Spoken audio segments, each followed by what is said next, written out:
E foi assim que no outro dia eu faltei ao trabalho, fiz as minhas malas e fui para casa da minha mãe. Para mim aquilo era o fim da picada. E eu com 45 anos indo para casa da minha mãe. Ela não acreditou quando me viu, até porque durante anos ela me falou que eu deveria me separar do Antônio, porque ele não valia nada. Mas eu sempre disse que esse negócio de separação não era para mim. E agora eu estava ali, chorando, sentindo que tudo estava acabado. Eu me perguntava onde estava o meu erro, o que eu tinha feito para isso acontecer. E ninguém acreditava quando eu dizia que o Valdir, o namorado da minha filha, não prestava. Isso gerou tanta hostilidade dentro de casa que eu percebi que não dava mais para ficar ali.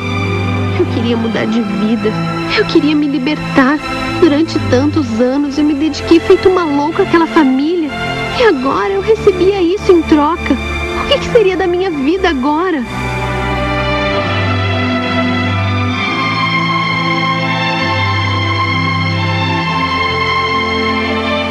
Eu estava tomando café da manhã para sair para trabalhar, quando a minha mãe me disse que havia encontrado na rua um dia desses o Wagner, um namoradinho que eu tive quando eu deveria ter uns 17 anos. Ela sempre adorou o Wagner. Durante anos eu tive que ouvir que ele sim era o homem com quem eu deveria ter me casado. Eu perguntei sobre ele e ela disse que ele estava solteiro e perguntou sobre mim. E até tinha deixado o telefone dele com ela. Aquilo de repente me deu um ânimo. Eu na hora peguei o telefone e liguei para ele. Ele ficou super feliz e me convidou para sair. Pela cara da minha mãe eu vi que aquilo não estava certo. Eu desliguei, falei para ele que quem sabe um dia a gente pudesse sair para conversar um pouco.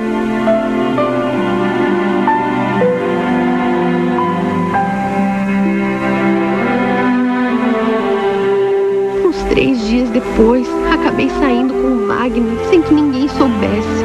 Eu estava na casa da minha mãe, porém eu estava livre. E nesse encontro, a gente acabou indo para um motel.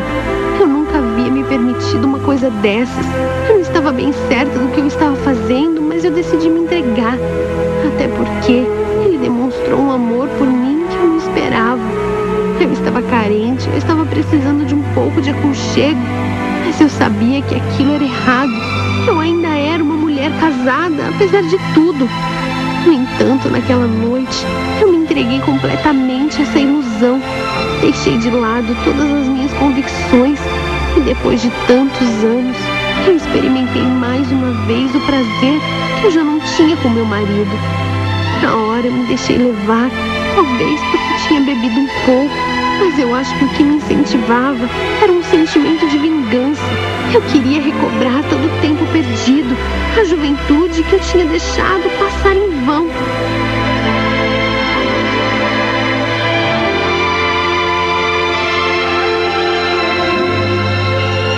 No dia seguinte eu estava péssima, era uma ressaca moral. Eu sentia que eu tinha ido longe demais.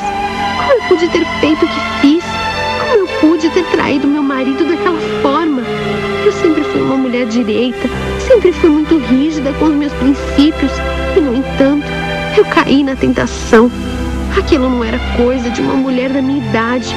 A minha mãe desconfiou de alguma coisa, disse que eu estava estranha e eu acabei falando para ela que estava pensando em voltar para casa, o que não deixava de ser verdade.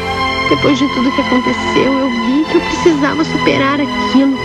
Eu não podia simplesmente largar a minha família e recomeçar a minha vida como se eles nunca tivessem existido.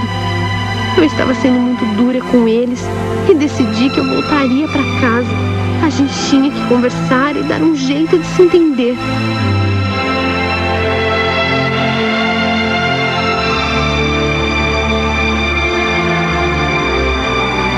Quando eu voltei, estranhei por encontrar a Érica em casa durante o dia. Ela deveria estar no trabalho e eu tinha pedido uns dias de folga. Eu esperava chegar lá quando a casa estivesse vazia. Era inevitável, mas eu acabei tocando na história do namoro dela. Afinal, foi isso que começou toda a crise que eu tive com o Antônio. E ainda que eu não tivesse deixado 100% claro, foi o que me motivou a sair de casa. Quando eu disse isso, ela começou a chorar. Na hora eu fiquei desesperada. Me veio todo o meu passado na minha cabeça. Quando ela me falou que estava grávida do Valdir, aí sim, eu tive a certeza de que a minha preocupação não era em vão.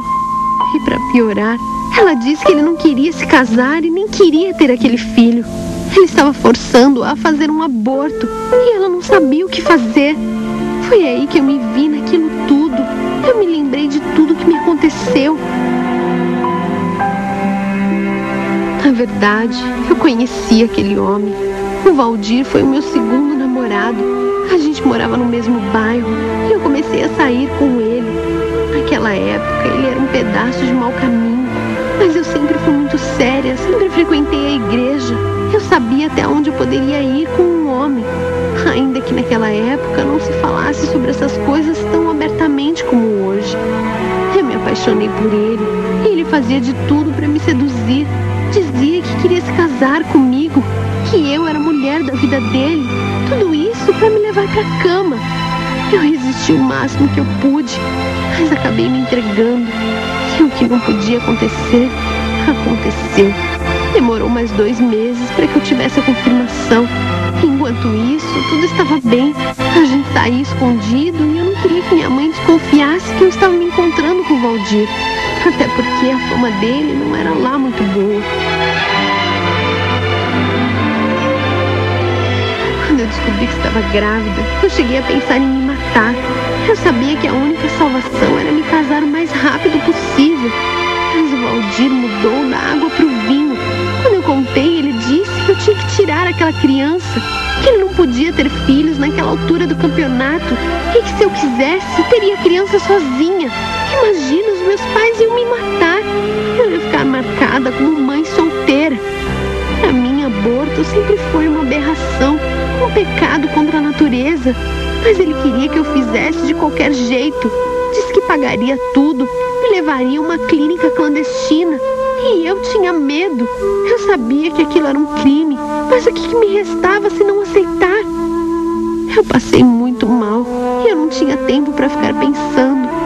Acabei fazendo aquele aborto numa atitude totalmente egoísta. E depois disso, a minha vida nunca mais foi a mesma.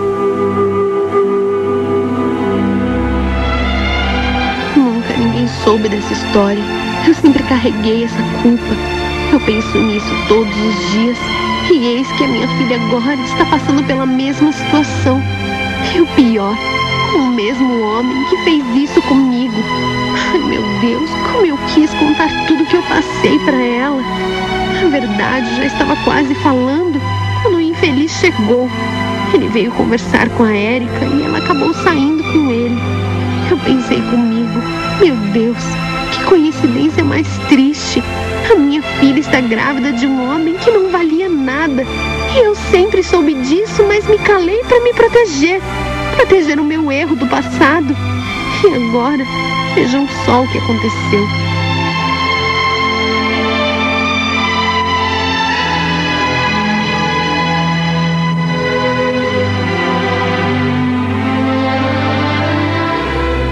Esses dias têm sido de agonia para mim e para minha filha. Ela não consegue se decidir e sabe que não há mais tempo a esperar. Pela pressão do Valdir, eu acho que ela pode acabar fazendo uma besteira. Eu ainda penso em contar toda a verdade. Quem sabe se ela soubesse de tudo que eu passei, ela conseguiria colocar a mão na consciência e tomar uma atitude certa. Se é que isso ainda é possível. Mas eu tenho medo de ser julgada. Eu tenho medo que meu marido me acuse de ter sido falsa. Eu que sempre quis ser a mais virtuosa das mulheres. Parece que tudo isso que está acontecendo me faz pensar que eu carreguei comigo esse trauma até hoje. Eu me culpo todos os dias por esse erro do passado. E eu só queria que minha filha pudesse fazer o melhor para não se tornar uma mulher amarga como eu. Eu nunca me perdoei por ter abortado. Arruinei a minha vida depois que fiz isso. Insisti e insisto nesse casamento mais que falido como uma forma de me punir. É como se eu não merecesse ser feliz. Porque a culpa desse erro já tem mais de 25 anos e ainda me corrói como se fosse hoje.